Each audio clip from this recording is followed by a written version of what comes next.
पुण्यं देशं हिमावतः पर्स्वे भारतं नमा भारती यत्र सन्ति सत्यं धर्मं शीलं yatra tisthati tam desham bharatam namami. These lines from the ancient texts of the Rig Veda mean, I bow to that sacred land named Bharat, lying beside the Himalayas where the goddess of learning resides, where truth, righteousness and noble conduct abide. I bow to the land called Bharat. A very good morning to one and all. Namaskar, Adab. My name is Archita Sarangi, and it gives me immense pleasure to welcome you to the Oxford India Forum 2025. We are so pleased to have you here with us today in the historic Nelson Mandela Lecture Theatre at the University of Oxford, where the ideas are not simply discussed, they are born. The Oxford India Forum serves as a proud platform where India's story, in all its complexity and brilliance, finds a global stage. It was the famed historian Will Durant who said, and I quote, Mother India is in many ways the mother of us all. A 1.46 billion strong nation with one of the largest demographic dividends in the world, India is poised to be the fastest growing major global economy, leading the good fight of the global south. The Oxford India Forum, a flagship conference, is our tenacious yet humble attempt to bring critical conversations to this august gathering. Today, we embark on a journey across space, spirituality, economy, environment, diplomacy, law, innovation, and identity, all within one powerful day. This forum is a rare confluence of minds. From Dr. S. Somnath, under whose prolific chairmanship, India became the first country to successfully land a spacecraft near the south pole of the moon, to Rajiv Chandrasekhar, who has been critical in shaping India's digital frontier, from Gauranga Das, offering a moral compass in a multipolar world, to Ronnie Screwvala and Shashwat Goenka, redefining entrepreneurship for Bharat. Here today, at the Said Business School, we look forward to hearing from our esteemed guest, Sri Ajay Piramal, on what it takes to be a leader in the 21st century, along with Ms. Kali Puri, the Executive Editor-in-Chief of the India Today Group, who reminds us why women are the hub of the wheel of fortune for the world.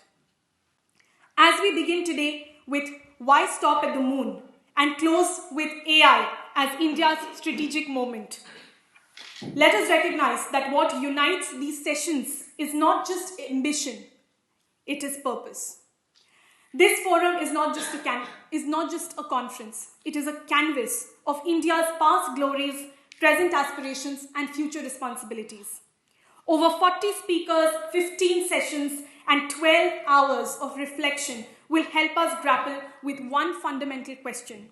How can India rise responsibly and radically in the 21st century?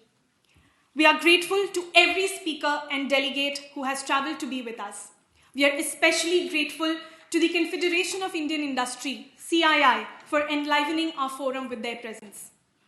We extend our deep gratitude to our sponsor, Being Human, and partners for sharing our vision.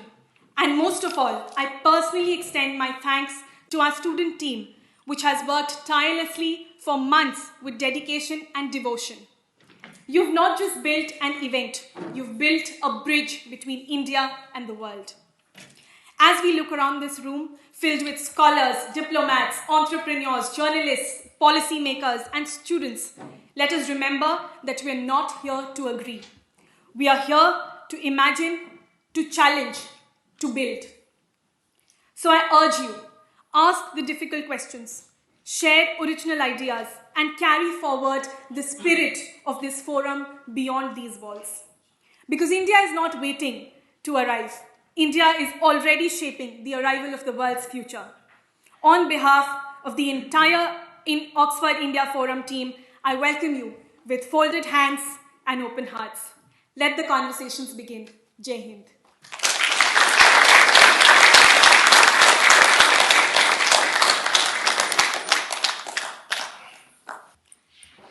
It gives me immense pleasure to welcome a humble son of the soil of Kerala, Dr. Sridhar Panikar Somnath to help us understand how ISRO reached where it has and tell us why India need not stop at the moon. The world and beyond is our oyster. Sir, please.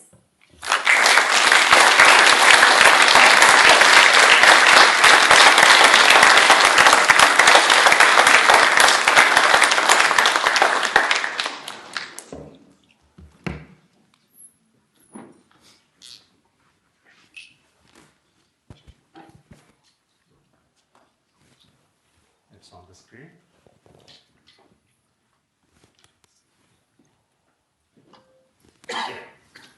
Am I audible? Yeah. Yes. Good morning, all of you.